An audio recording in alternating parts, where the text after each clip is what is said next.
Your kids could get free or low-cost health coverage from Medicaid or CHIP. Even if you've applied before, they may be eligible now. Kids up to age 19 are covered for checkups, vaccines, dentist visits, hospital care, and more. And if they already have Medicaid or CHIP, remember to renew every year. Visit insurekidsnow.gov or call 877-KIDS-NOW. Paid for by the U.S. Department of Health and Human Services. Hey, this is Jason Kleberg from the Force 5 podcast, a show that forces a guest to come up with a movie-themed top 5 list topic, and then we reveal our picks on air. Top 5 heist films, top 5 tearjerkers, top 5 movie dogs. Every show you'll be asking yourself, what would be on my list? Guests include directors, screenwriters, actors, podcasters, musicians, authors, and even a professional wrestler. Subscribe to the Force 5 podcast, and you won't just be a listener, you'll be a list nerd. The Force 5 podcast, available wherever you're listening now.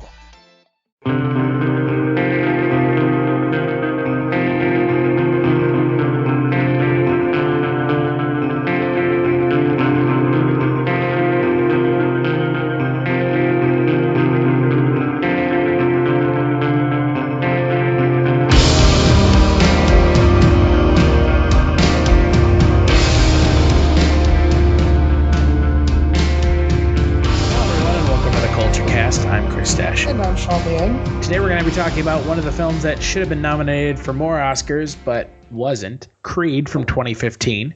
But before we get to that film, Sean, have you been watching anything this week? I've been watching. The only thing I've watched separately from what we've been watching for the podcast is I watched Southbound, which is from the creators of VHS. And I have to say I wasn't paying attention too much to it when I was watching it, so I want to give it another fair chance. But I didn't love it, but it is a fun like horror anthology that sort of isn't an anthology. If you've seen VHS, you know it's like 4 or 5 different short films that are unrelated. In this case, it's like 5 different stories that kind of get meshed together. So if you like that kind of thing, it's definitely worth a check out if you like the VHS. I like the first VHS. Yeah, you didn't see the next. I think all the other ones were not good. Yeah, I mean not good, but not great. Yeah. It's hard if that makes sense. There's always each one has like a really good short film, and then there's always like one that's not so good. You know, I don't know. Yeah, I felt like after the first film, it was just kind of a little derivative of its own. Of its own, premise. Exactly. Yeah. What have I been watching? Nothing really. Nothing outside of what we are going to be talking about on the podcast. Right. So, well, let's get right to it. Let's get right to Creed. So Creed came out last year. It was directed by Ryan Coogler. It is the 7th film in the Rocky film series. It's kind of a spin-off, kind of a sequel, kind of a reboot of the original Rocky film from 1976. It stars Michael B. Jordan as Adonis Johnson Creed, Apollo Creed from the original franchise's film, his son. And it stars Rocky Balboa, played by Sylvester Stallone. So that's kind of the through line for the franchise. The IMDb synopsis for the film is, the former world heavyweight champion Rocky Balboa serves as a trainer and mentor to Adonis Johnson, the son of his late friend and former rival Apollo Creed. Your father was a great man to me. I don't know him. Ain't got nothing to do with me. Well, I think you could be great too. So what made you want to fight? My pop was a fighter. Died before I was born. Bounced around foster care, in and out of juvie. I've been fighting my whole life. It's not a choice for me. You see this guy here standing back at you? That's your toughest opponent. Who's next? I believe that's true in the ring, and I think that's true in life. So you're gonna leave me too? You know how many times I had to carry the heavyweight champion of the world up these stairs because he couldn't walk. Ribs broken, nose broken, eyes swollen shut. What are you afraid of? I'm afraid of taking on the name and losing. Call me a fraud. You're still caught in the shadow. Every move that I make, every punch that I throw, everything's gonna be compared to him. You are Apollo Creed's son, so use the name. Sean, what did you think of this film? You know, I gotta say this is probably one of my favorites. I'm I did not expect to like this movie. I wasn't familiar, other than the first movie of Rocky's. I haven't seen like all of the movies, so this definitely isn't like up my alley. But I really loved this movie, and I'm actually really frustrated because I feel like, you know, with all the talks about the Oscars, whatever, being whitewashed, or for whatever reason, I think that this is just a perfect example of a great movie that fits in with the Oscars, that does things that the Oscar movies did, but even better sometimes. And it's got a beautifully diverse cast. And I really wish that I feel like overall Michael B. Jordan got the snub this year. I feel like he really deserved to be spotlit for this. Well, I think Michael B. Jordan got the snub. I also think Ryan Coogler got the snub. Yeah, definitely. You're not really helping your case, Oscars, of being accused of, you know, racist. And again, I don't know if it's intentional or not intentional when one of like two white characters in the movie is is the only person nominated from this film. Yeah. And that's Sylvester Stallone for his you know, return to the role of Rocky Balboa. I really like this movie. It was really good. I was really surprised at how much I liked it because honestly, when I heard that they were doing another film in the Rocky series and it was going to be about Apollo Creed's son, I honestly rolled my eyes and thought this sounds just like a cash grab. I mean, you know, and I think that's fair. Like so many remakes and reboots, they kind of always, for the most part, are bad. Exactly. They're kind of slapdash thrown together. The people involved aren't involved for the right reasons. And right.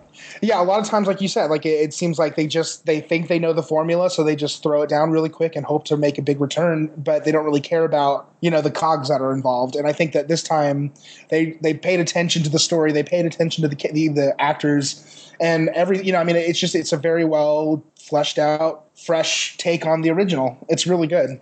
Yeah, and you know, so kind of similar to Star Wars: The Force Awakens last year, the plot for Creed very closely mirrors the plot of the original Rocky film. Michael B. Jordan is Apollo Creed's son from an extramarital affair, and he moves up the ranks and trains to become a fighter, and he fights another boxer, Ricky Conlon, who is way outside of his league. And I won't spoil the end of the film, but if you've seen the original Rocky or know anything about the original Rocky, the film follows those beats very closely. Almost to a T. But I don't think that's necessarily a bad thing. No, yeah. I think they get away with it in this case because it's such where, you know, our attention isn't. I mean, it's got so much going on, and it's not about. It feels fresh, even if it's been done before. It feels new. We've got these characters who are just really well developed, and the relationships are so strong that it doesn't feel the same. Well, and you know, again, it's okay to be derivative and kind of you know, harken back to the original films. I mean, The Force Awakens did it, and look at how much money it made, and look how successful it was. I think this film does a good job of retreading old ground, but doing it in a better way, as opposed to just doing, you know, here you go, he's going to fight him, and of course he's not going to win. He's going to go the distance, you know, right? I mean, they could have done that. Yeah. But I don't think I don't think that this film is guilty of shoehorning in stuff from the original film in a way that would seem contrived. No. Aside from one thing, and I think the only really contrived thing about this film is the fact that Michael B. Jordan is playing Apollo Creed. Hello, filthy movie lovers. My name is Gentry Austin. And I'm Casey Scott. And we're the hosts of the Sin Syndicate, film podcast for something weirdos, anti-criterion bros, and Joseph Sarno aficionados. Join us semi-weekly as we peer into the adults-only theaters and sticky-floored cinemas of the golden age of sexploitation, when the morals were loose, the laws were murky, and the intercourse was all simulated. Find us now on the Someone's Favorite Productions podcast network.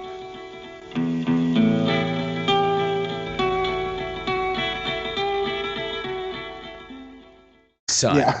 And obviously that's how this ties his character back to the original series. And you know, I don't really have that big of a problem with it in kind of in the grand scheme of the film, but it's a little on the contrived side. Yeah, and I'll agree. I think this movie does have a few moments where it's almost, and it does feel contrived. It's almost like it's that movie magic that I keep saying. It's sort of very convenient. Yeah, very convenient. They use it. It's used to their advantage, and I think that those moments, while they very much are there, I kind of like it. I mean, it kind of goes along with the lines, like in the beginning of the movie, he just gets a promotion in this like corporate office, and he quits his job to go fight. And like that to me also is a little bit contrived, a little bit convenient. Like it's the start of this adventure, and it almost feels grandiose on purpose, because it's almost, there's theatricality in it. And like I said, I think I kind of am okay with that. I can excuse that because it lends to this kind of story. I don't know. Well, and we've seen other films try to recapture the magic of the original, and they've failed horribly. Yeah. I mean, look at a film like Point Break last year. That was a failure. Or I mean, we can just sit here and talk for hours about remakes and reboots that have been totally garbage. I mean, Terminator Genesis came out last year, tried to do similar things to what Creed is doing, which is tie the original film into the new film, all the while giving fans of the original the kind of character and fan service that they look for. Right. But Creed does it in a way that I think is really fresh and interesting, because they don't pander, and they're not like, oh, remember this cool thing from Rocky 1? We're going to recreate it completely in this film. They make you care about the characters, even if, like me, who hasn't seen the original Rocky, films, I had no investment in the Rocky character other than knowing it's Sylvester Stallone, and they got me invested in his character without me ever having any exposure to him to begin. Exactly. Yeah, I thought the touch, for example, I know we talked about, but I think that letting us see this, even though this is also another one of those convenient storytelling points, but when he gets diagnosed with cancer, and we start to see, I mean, that's the newness of this movie is we get to see a character who a lot of people who know very well and are big fans of, but we get to see him in a different light, and we get to see him go through things that are very human and realistic and we didn't see before. I think that, like you said before, is a really well-rounded character, and it kind of comes full circle, and I think that is a treat. That's the part that is being brought back from the original series that is new and fresh, and it's really beautiful the way they do it. Well, and another thing that's really great is that the film doesn't take it upon itself to, take the Rocky character and completely get rid of it. Right. Of what exposure I do have to Rocky and the Rocky story and the Rocky characters, Rocky was trained by Mick and his friend Paulie, and then obviously in this film Rocky kind of goes, transitions into that role in this film, which is the role of, the trainer, not the fighter. Yeah. And that's really an exciting thing to see, right? Yeah, absolutely. I mean, it's a completely different turn for the character. I mean, from what I've read, it happens a little bit in Rocky 5, but from everything I've read, Rocky 5 is not a good film. Right. And it's not as simple as just getting rid of them, because now we see them going through these two separate but equally challenging journeys, and we get to see them learn from each other. Yeah, unlike a film like The Force Awakens, where they took it upon themselves to kill a fan favorite character and arguably one of the biggest characters in the Star Wars universe, I'm glad that this film didn't take it upon itself to completely throw out the character of Rocky. Exactly. Because, I mean, everybody likes the character. That's half of, or more, most of the reason a lot of people went to go see this movie was to see what happened with the Rocky character. Right. And then they were drawn in by the Adonis Creed character, which, again, just another success of this film. Yeah. But I'm glad that they didn't just decide to scrap the Rocky character or make this a fucking reboot where it's, there's a guy named Rocky and, it's played by some young actor. I'm glad that this is a reboot without being a reboot. It's like it's a very light reboot. Exactly.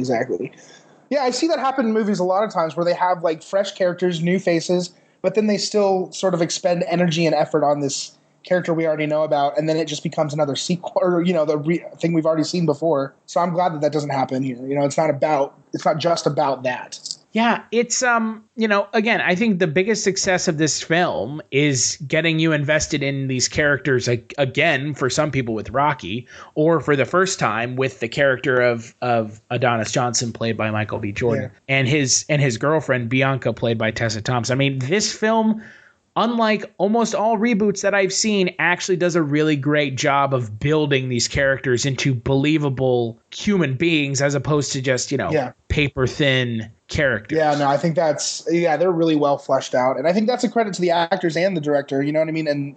And the stuff that, like you saw, like that they've given them to really chew on, the actors to really chew on. They've given them some good material. Yeah. What did you think of the performances in the film? I really, that's probably, I mean, as an actor, it's my favorite part about this movie. I love the ensemble. I love each character. I mean, I love Felicia Rashad, but she was, even though she wasn't even in it that much. Just these little elements and they kind of like let the actors really grow. I don't know. It's beautiful. I have nothing bad to say about any of them. I loved Bianca. I loved Tessa Thompson, and I'd never seen her before. I thought she was such a great touch. And I think they all really play well against Adonis or Michael B. Jordan. I thought his performance was just the things he does physically is just amazing. But to see him add this like really lovable character, I don't know. I think it's great. I have nothing bad to say about them. Well, and having seen Michael B. Jordan only one other time last year in one of the worst films of the year, if not the worst film of the year, the Fantastic Four reboot. It was really a shock to see him in this film and be so great. I bet. That's right? Interesting. Right? Yeah. I mean, he really, and I don't think it was his fault that Fantastic Four was bad. I know it wasn't, it was a number of things. Yeah. But I mean, he's so great and kind of, I don't know, he's a really likable, charismatic character. Yeah, he is. Which is what they were going for in Fantastic Four. I mean, I felt it in Fantastic Four. I felt them going for it, but it never worked. Yeah. So it was nice to see him in this film really succeed and be successful as this really charismatic character that you want to see succeed. Absolutely. I really, and like that's I really hope I see more of him. I want to see him in more leading roles like this. And the film was extremely successful in the box office. It had a budget of $35 million and it made $171. They've announced that there's. If you're looking for more horror outside of the mainstream, look no further than Unsung Horrors, a podcast about underseen horror movies. I'm Lance. And I'm Erica. Every other week, we'll cover a horror movie with fewer than 1,000 views on Letterboxd. We'll even give you double feature recommendations to pair with the movies we discuss. From gothic to shot on video, from slashers to comedies, from giallo to J-horror. We'll cover all the subgenres. So join us as we unearth these hidden gems of horror. Follow us on Instagram, Twitter, and Facebook, all at Unsung Horrors, available wherever you listen to podcasts. And part of the Someone's Favorite Productions podcast network. There's a sequel tentatively going to be released in November of 2017, so a year and a half from now. So the movie is successful. So hopefully this kind of moves his career in a different direction, as opposed to, Fantastic Four, which could have sunk his career. Yeah, it really could have. Hardcore. What did you think of Sylvester Stallone? I thought it was cool. I was probably most impressed by him because I didn't think that he was going to be able to move me to tears, but he really did. And I thought, and again, that goes back to Ryan Coogler for directing it and giving him some material that Sylvester Stallone himself could really chew on, because I could see that as he was going through some of these moments, it was very personal, and that was beautiful to watch. It's something that I, as an actor, love watching more than anything else. So I was impressed that, Rocky, the guy that has a rough speech impediment, was able to really, really experience an emotional performance, and I loved it. I just was so impressed that I cared so much. And there's nothing really, I don't know. I shouldn't be surprised that Sylvester Stallone is as good as he is because he was nominated in the past for an Oscar. Yeah. But when people my age think of Sylvester Stallone, they think of Expendables, Rambo, Judge Dredd. They don't think of Rocky. Exactly. Yeah, this is probably one of his more subdued roles, but it's given a lot of weight from the emotional standpoint. And I think that really shows his range. I mean, like, or maybe not range even, but like, it's given him a chance to really show his chops, and it's good. It's beautiful. It's fun to watch. Yeah, I really wonder I wonder why they looked at Sylvester Stallone in this movie and said he's worthy of the Oscar and not Michael B. Jordan for nominations when both of their roles are so great and they play off of another so well. Obviously, I think that, to be a little cynical, that they gave Sylvester Stallone the nomination because they didn't give him the Oscar when he originally played Rocky. Yeah. I think that's them kind of rectifying a mistake. Yeah, honestly, I wouldn't be surprised. Yeah. But him and Michael B. Jordan have such a great chemistry in this movie, and they play off of one another so well that, one without the other is a little strange nomination-wise. It totally is. It's weird. It's weird that I haven't heard more about this movie at all. So, I mean, it does feel weird. It feels weird that, I'm upset that Michael B. Jordan hasn't been nominated for this role because I just think that it's that good, and I think it's better than some of the other performances that are nominated. So, oh yeah, I mean, I think other than Bryan Cranston and Trumbo, Michael B. Jordan would have this locked up. Yeah. I think that we know who's going to win it just based off of them nominating him. Yeah. This being his fourth time now, and they're just going to give it to him for a film that he's not deserving of, Mr. Leonardo DiCaprio. Because public outcry for him to win has been so strong. Yeah, and it's not even like his best movie. No, it's not. And you shouldn't be giving someone an Oscar based on their previous roles. You give them the Oscar based on their current role. Right. And I think that unfortunately the Oscars don't work that way. Yeah, it's too bad. It's frustrating because all of these actors nominated for a leading role in this year, they're all the same players too, and that's what probably aside from Bryan Cranston. Yeah, aside from Bryan Cranston, but lately he's been getting a lot of attention with his work on TV, which is great because he's an incredible actor. But we've got Michael B. Jordan, who I believe and who I personally would love to see playing leading roles more often, who isn't even being acknowledged. And I think that unfortunately these Oscar players are the ones we see over and over again. And I just wish that he could get that nomination just for the mere possibility that he would be in more films, because I want to see him do more. Well, no, I mean, I completely agree. I mean, people like Damon, DiCaprio, Redmayne, Fassbender, I mean, they all just kind of show up. Yeah.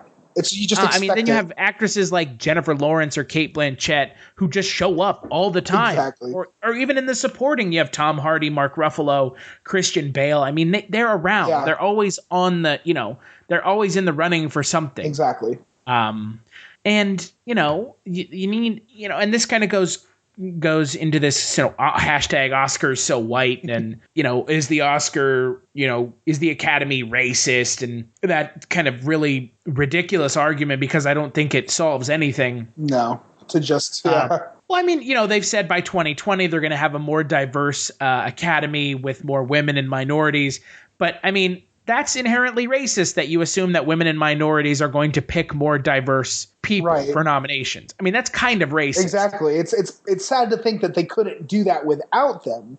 To me, it's like, and honestly, it's not a matter of the staff. It's the matter of the, like you said before, the mindset. Right. It's the mindset of looking outside of the box for nominations, not playing it safe with films that practically beg to be nominated, like The Revenant, like The Martian, like to some extent Spotlight and Bridge of Spies. They were asking to be nominated. They existed to be nominated. Yeah, exactly. The Danish Girl with Eddie Redmayne. That film was made so that he could get nominated for an Oscar. It wasn't made to be entertaining because the film wasn't entertaining. The film wasn't much of anything. Yeah.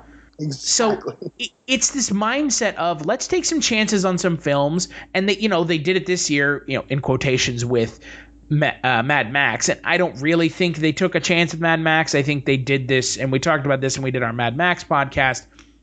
They did the Mad Max the way they did because they wanted the eyes on the Mad Max movie, and they wanted the eyes on the Oscars because Mad Max is such a big deal right now in the kind of in pop culture.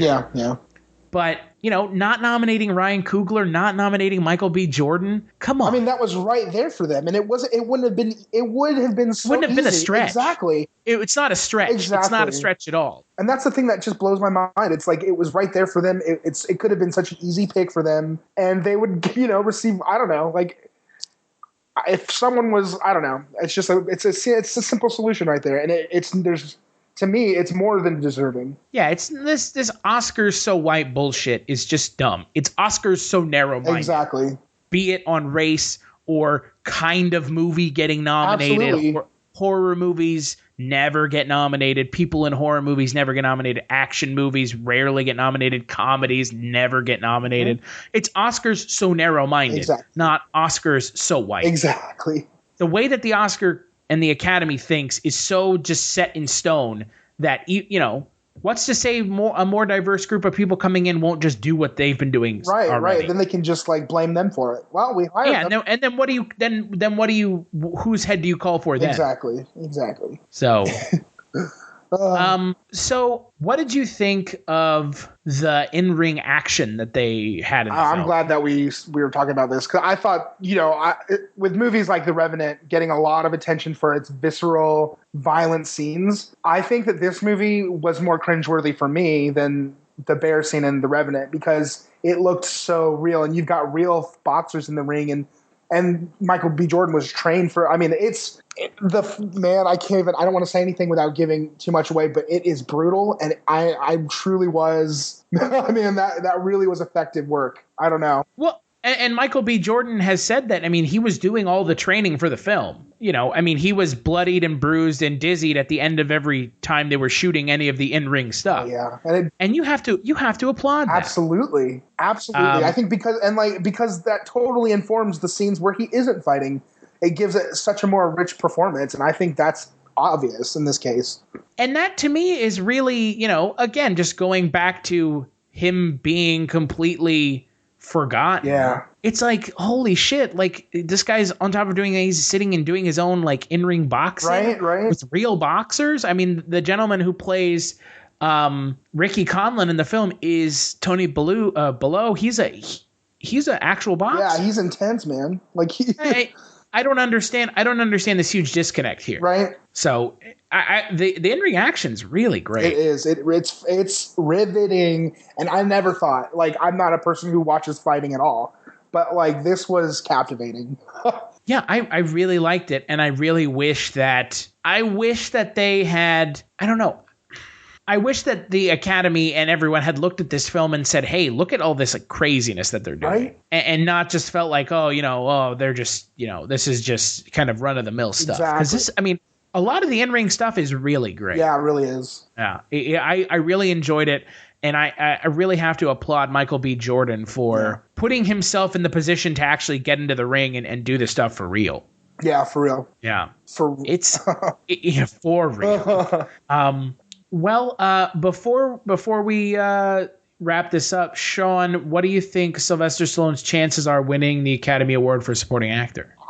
God, what are his chances in real life? I don't know. Honestly, it's hard to say because of like I said, he's got the typical Oscar guys up against him. But I believe, I've seen all of their performances, and I think that I was most moved by Sylvester Stallone's. And it's strange how, in spite of the complexity of the story, this one's pretty straightforward and it's pretty, basic. We know this, but his characters, I don't know, just the emotional. It's different in a good way. Absolutely, and it speaks to it's a lot more real. It's a lot more visceral for me to see this man. I don't know, to see a hero like he is broken down by something so basic and relative. I think that to me. There's a bunch of emotional performances that he's going up against, but this one really moved me. I don't know. I think I would be happy to see him win this one. I think that he wins it, and I think that he wins it because they're going to right the quote-unquote wrongs. Yeah. Do I think that that's necessarily a bad thing? No. I think that's, I don't know. It is what it is, really. Yeah. To me, I was just surprised because I've always made fun of Sylvester Stallone, bless him. But this was just so impressive to me that I was just, I don't know. He has some really great dynamic acting range. Yeah. And this is the guy who the last couple films he had been in were The Expendables. Exactly. And those films, from the two that I've seen, I haven't checked out the third one because I didn't like the first two. Yeah, right. So it's kind of, it's surprising to see him with the range that he has in this film. Yeah. Skip it or watch it in best performance. I definitely would say watch it. I am surprised by how much I liked this movie because it wasn't even for me, and I loved it. Best performance. It's difficult. Like I said, I was so surprised by Sylvester Stallone's performance that I want to say Sylvester Stallone. But that being said, I am so upset that Michael B. Jordan's work was kind of overlooked by the Oscars. And I feel like, all that I hope at the end of this is that I see him in more. And I think that if he was nominated, that would have been guaranteed.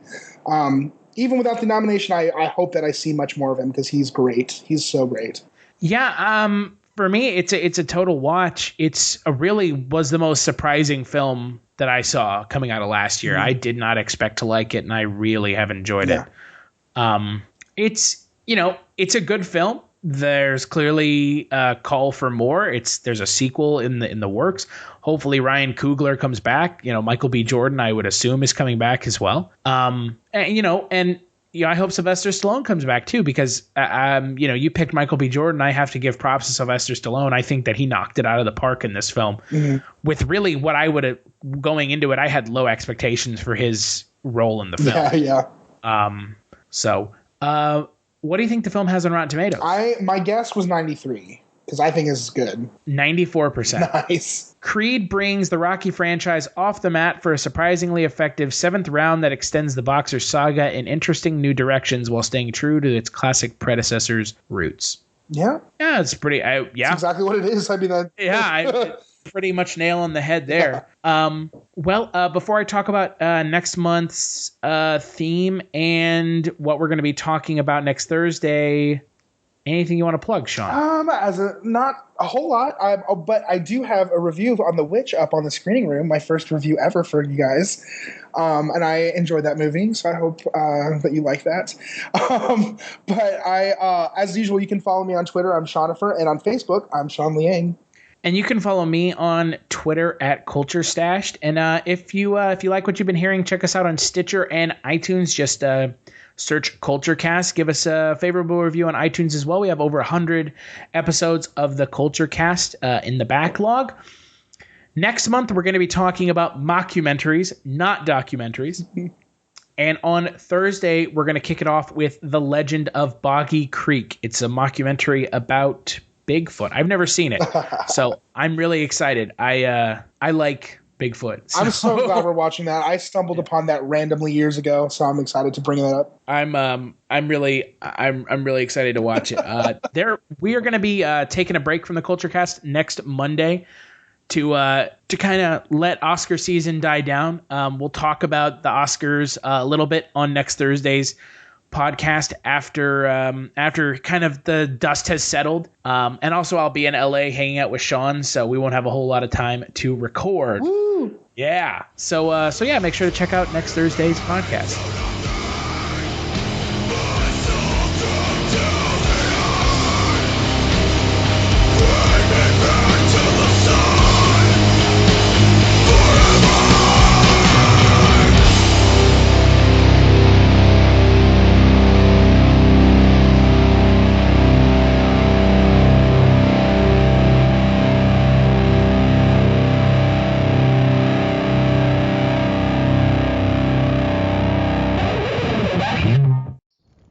Have you ever wanted to dive deeper into the horror movies you love? Beyond the Blood is a horror podcast for fans who want more than just surface level screams. We do deep dives into the movies that shaped us, digging into director commentaries, behind the scenes stories, deleted scenes, and the special features that most people skip. Each episode is a love letter to the genre. We break down how these films were made, the creative risks that paid off or didn't, and the lasting impact they've had on the genre as a whole. From 70s slashers to modern nightmares, we celebrate the craft, chaos, and characters that keep us coming back. If you're the kind of fan who rewatches movies with the commentary on, or you simply grew up in the video store horror aisle, the Beyond the Blood podcast was made for you. New episodes every single week. Subscribe, let's dig deep. Welcome to the Beyond the Blood podcast.